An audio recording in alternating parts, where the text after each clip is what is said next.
Taste the Daily. இப்போ இந்த simple விஷயத்திலேயே BJP அலையன்ஸில் இருக்கவங்களுக்கு மட்டும்தான் அவங்க கேட்ட சிம்பிள்ஸ்லாம் கிடச்சிருச்சு. எதிராக இருக்கக்கூடிய கட்சிகளுக்கு கேட்ட சிம்பிள்ஸ் வந்து கொடுக்கல அப்படின்ற மாதிரியான விமர்சனங்கள்லாம் முன்வைக்கப்பட்டது. அது எப்படி நான் இன்னைக்கு நம்ம நண்பர் சீமான் கூட வருத்தப்பட்டார், நான் அதை அவர் கிடைக்க அப்படி சொல்லலை. இதுக்கு நிறைய நம்ம அப்ளை பண்ணுறதுல அவங்க நிறைய கண்டிஷன்ஸ் இருக்குது. இப்போ மக்கள் நீதி மையத்துக்கு எப்படி கிடைச்சிச்சு, அதாவது எளிதாக எல்லாருக்கும் பாவரருக்கும் புரியணும்னா அவங்க ஒன்றும் பிஜேபி கூட்டணியில் இல்லை. அவர் திமுக கூட்டணிக்கு ஒரு வருஷமாக பேசிக்கிட்டு இருக்காரு, அங்கே தான் போவாருன்னு எல்லாருக்கும் தெரியும். அவருக்கு எப்படி கிடைச்சிச்சு, அதே அடிப்படையில் தான் எனக்கு கிடைச்சிச்சு. இதை தாண்டி நான் வந்து இந்த ஒரு வரி பதிலே போதும், அது வந்து கூட்டணி கட்சிக்கு கிடைச்சிச்சு அதனால கிடைச்சிச்சுங்கிற. அம்மா மக்கள் முன்னேற்ற கழகம் மக்கள் நீதி மையம் 2019 தான் ரெஜிஸ்டர் பண்ணார், நானும் பண்ணேன். அப்போ நாங்கள் ரெஜிஸ்டர் பண்ணுறப்ப நானும் இந்த சின்னம் கேட்டிருந்தோம், அவரும் டார்ச்லைட் கேட்டிருந்தாரு. அப்போயே எங்களுக்கு அலாட் பண்ணுறப்ப எனக்கு 2 பொது தேர்தல்களில் நீங்கள் இந்த சின்னம் உங்களுக்கு இருக்கும் அப்படின்னு சொல்லியிருந்தாங்க. அது 2வது பொது தேர்தல். இன்னொன்று நாங்கள் ஆன் டைம்லையும் அப்ளை பண்ணோம். அவங்க கேட்டிருந்த அத்தனை கண்டிஷன்ஸையும் ஃபுல்ஃபில் பண்ணியிருந்தோம். மக்கள் நீதி மையத்துக்கு எதன் அடிப்படையில் கிடைச்சிச்சோ சிம்பிளாக சொன்னால் அதே அடிப்படையில் எனக்கு கிடைச்சிருக்கு. இதை தாண்டி நான் இதில் அரசியல்லாம் இருக்கிறதா எனக்கு. முன்னாள் முதலமைச்சர் ஜெயலலிதாவுடைய மறைவுக்கு பிறகு திருமதி சசிகலாவாகட்டும், நீங்கள் சிறைக்கு சென்றதுக்கு பின்னாடி பாஜக இருந்து தான் இயக்குனாங்க அப்படின்ற மாதிரியான விமர்சனங்கள்லாம் இருந்தது. இப்படி இருக்கும் பொழுது நீங்கள் பிஜேபியோட அலையன்ஸில் சேர்ந்திருக்கிறத அமமுக தொண்டர்களாகட்டும், நீங்கள் மீட்க போடக்கூடிய அதிமுக தொண்டர்கள் அப்படின்னு சொல்லி தொடர்ச்சியாக வந்து சொல்லிட்டு இருக்கீங்க, அவங்களாம் ஏற்றுப்பாங்கன்னு நினைக்கிறீங்களா? நானும் எனக்கு சொல்கிறாங்க, எனக்கு அது காங்கிரீட்டாக தெரியலன்னு தான் நான் ஊடகத்தில் நீங்கள் பலசு பார்த்தீங்கன்னா சொல்லியிருக்கேன். இன்னொன்று சில பேர் நீங்கள் அவங்க ஏற்று பேசுனீங்களே, அவங்க கூட வாழ்நாள் முழுவதும் கூட்டணி கிடையாது அப்படிலாம் சொல்கிறாங்க. உங்கள் சித்தி ஜெயிலில் இருக்காங்க, உங்கள் மேலேயும் வழக்குகள் இருக்குது, அதனால் நீங்கள் பாஜகவோட போகிறதா ஒரு ரூமர். எப்படி நீங்கள் போகவே மாட்டீங்களா இன்னைக்குன்னு அது கேட்டார். இல்லைங்க, தமிழ்நாட்டு மக்களுக்கு எதிராக இருக்காங்க, தமிழ்நாட்டு மக்கள் விரும்பாத திட்டங்கள் எல்லாம் இங்கே முன்னெடுக்க பார்க்குறாங்க. அதனால் இந்த நிலை நீடித்தால் வாழ்நாள் முழுவதும் நம்ம போக முடியாது. ஏன்னா நம்ம கட்சியே நம்ம தமிழ்நாட்டு நலன் கருதி தான். அவங்களுக்கு எதிரான ஒரு விஷயத்துக்கு நான் எப்படி இருக்கிறப்ப நாங்கள் எப்படி அதை போக முடியும்னு தான் சொன்னேன், அந்த நொனியில் சொன்னேன். அன்றைய சூழலுக்கு ஏற்ற மாதிரி தான் நான் அந்த பதிலை சொன்னேன்.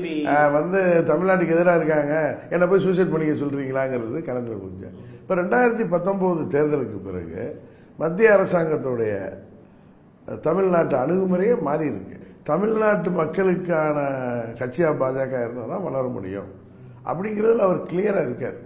வளர்ச்சி அடைஞ்சிருக்கு, வளர்ச்சி அடைஞ்சிருக்கு, எல்லா ஊர்கள்லையும் வளர்ச்சி அடைஞ்சிருக்காங்க. எல்லா இடத்துலையும் பூத்துக்கு கமிட்டி அமைக்கிற அளவுக்கு அந்த கட்சி வளர்ந்துருக்கு. அதை பிடிக்குதோ பிடிக்கலையோ நம்ம விரும்புகிறோமோ இல்லையோ உண்மையாக தான். இப்போ அலையன்ஸ் கண்டினியூ ஆகும் சார், சட்டமன்ற தேர்தல் வரைக்கும் உங்களுடைய அலையன்ஸ் கண்டினியூ ஆகும். அவங்க கூட தான் இன்னுமே கூட்டணி போகணும். ஏன்னா மத்தியில் பிரதமர் மோடி இருக்காரு, பாஜக தான் ஒரு நல்லாட்சி கொடுக்குறாங்க. அவங்களோட கூட்டணி போகிறது தான் எங்கள் கட்சிக்கு நல்லது, தமிழ்நாட்டுக்கு நல்லது அப்படிங்கிற நிலைப்பாட்டில் தான் நான் அந்த கூட்டணியில் எப்பயுமே இருப்பேன்னு சொல்கிறேன். அதுக்கப்புறம் காலங்கள் ஒரு வேளை நீங்கள் அப்படி சொன்னீங்களே, அவர்கள் ஒரு வேளை நாங்கள் வேணாம்னு நினச்சா நாங்கள் என்ன பண்ண முடியும்? இல்லை, தேசிய லெவலில் ஓகே சார். இப்போ அமித்ஷா, பிரதமர் மோடி ஆகட்டும், மத்திய உள்துறை அமைச்சர் அமித்ஷா ஆகட்டும், அவங்களுடைய தலைமையில் தேசிய லெவலில் எங்கேனாலும் கூட இங்கே பாரதிய ஜனதா கட்சியுடைய மாநில தலைவர் அண்ணாமலை தலைமையிலான கூட்டணியில் தான் அப்படின்ற மாதிரியான விஷயங்கள்லாம் எப்படி உங்களுடைய தொண்டர்கள் வந்து அதை அக்செப்ட் பண்ணி? அது என்ன, பாஜக கட்சிங்கிறது தேசிய கட்சி, அதோடைய தலைமையில் போகிறப்ப அதோடைய தலைவராக அண்ணாமலை இருக்காரு.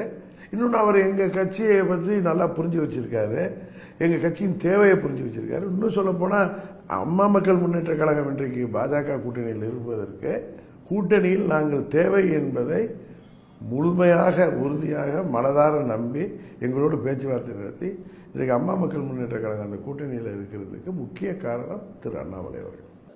முன்னாள் முதலமைச்சர்கள் எம்ஜிஆர் ஆகட்டும், ஜெயலலிதா அவங்கள புகழ்ந்து ஒரு புறம் பாஜக பிரச்சாரம் மேற்கொள்ளுது, மறுபுறம் அண்ணாமலை முன்னாள் முதலமைச்சர் அண்ணாவாகட்டும் ஜெயலலிதா கிரிட்டிசைஸ் பண்ணி தான் இந்த கூட்டணி பிளவுக்கு காரணமே அண்ணாமலை அப்படின்ற மாதிரியான விஷயங்கள்லாம் சொல்லப்படுது. இல்லை, அது வந்து பழனிசாமி கம்பெனி வந்து சுயநலத்தோட உச்சகட்டம். சில காலகட்டங்களில் சில நிலைப்பாடுகள் தலைவர்கள் எடுப்பார்கள், அது இப்போ நம்மளுக்கு குறையா தெரியும். அந்த காலகட்டத்தில் அவங்க ஏன் எடுத்தாங்க அதில் விமர்சனங்கள் வரலாம். பழனிசாமிலாம் அது ஒரு வியாபார நிறுவனமாக மாற்றிருக்காங்க. ஒரு 5-6 பேர் உடைய சுயநலத்துக்கும் பதவி வெறிக்கும் அவங்க கொள்ளையடிப்பதற்கு தான் அந்த ஆட்சி பயன்படுத்தப்பட்டது. அதை எதிர்த்து தானே என்ன வெளில போக சொன்னாங்க.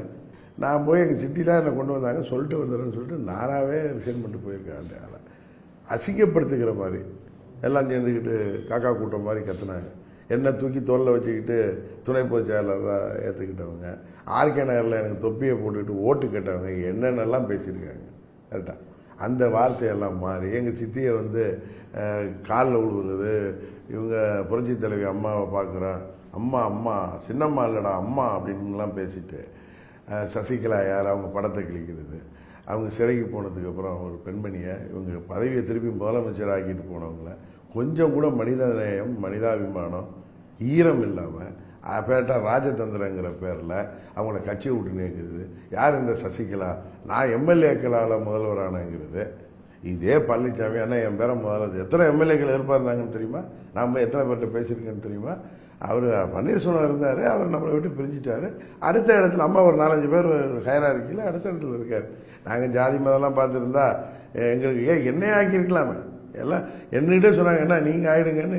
இப்போ அவர் கூட இருக்கிற முன்னாள் அமைச்சர்களே சொன்னாங்க, இல்லைங்க நான் அம்மா என்னை கட்சி விட்டு எடுத்திருக்காங்க, நான் இப்போ தான் நான் கட்சிக்கே வரல, அது நல்லா இருக்காதுங்க, நீங்கள் எம்எல்ஏ இருக்க ஒருத்தர் இருக்கேன், எனக்கு ஒன்றும் அப்படிலாம் இப்படி வந்து இது மாதிரி குறுக்கு வழியில் வர்றதெல்லாம் இன்ட்ரெஸ்ட் இல்லைங்க. அவங்க எல்லாருக்கும் தெரியும். அரசியல் லாபத்துக்காக எதை வேணாலும் பேசுறது, பதவிக்காக எதை வேணாலும் பேசுறது, இதுதான் ராஜதந்திரன்னு சில பேர் நினச்சிக்கிட்டு சொன்னாங்க. அது ஆட்சி அதிகாரம் இருக்கிறப்ப இவர் இல்லை, ஒரு குப்பனோ சுப்பனோ கூட ஆட்சியை காப்பாற்றிக்க முடியும். அவங்க நினைச்சிருக்காங்களா சார், திரும்ப சசிகலா நினைச்சிருக்காங்களா தவறு பண்ணிட்டோம் அப்படின்னு சொல்லிட்டு? அவங்க பெற்ற அவங்களுமே இது வந்து ஜெயிலுக்கு போகிற நிலைமை வந்துட்டு ஒரு எதிர்பார்ப்பு இல்லாமல் செஞ்சது தானே இந்த கட்சி ஆட்சியை கரெக்டாக கொண்டு போவாங்கன்ட்டு. அதனால அவங்களுமே அது மாதிரி ரெகுலேட் பண்ணாங்க. இவ்வளோ அரசியலுக்காக இப்படியெல்லாம் இருப்பாங்களா அப்படிங்கிறது தான் எனக்கு இருக்கே தவிர ஆச்சரியப்பட்டேன். இப்போ எதுக்கு பழனிசாமி நின்று என்ன பண்ண போகிறாரு? ஏன்னா பிரதமரை தேர்ந்தெடுக்க போகிறாரா? ஒன்றும் கிடையாது. நீங்கள் பாருங்கள், எனக்கு தெரிஞ்சு அவங்க 3வது இடம் வர்றதுக்கே ததிகிடத்தம் போட்டுக்கிட்டு இருக்காங்க. அதுதான் உண்மை. Taste the Daily.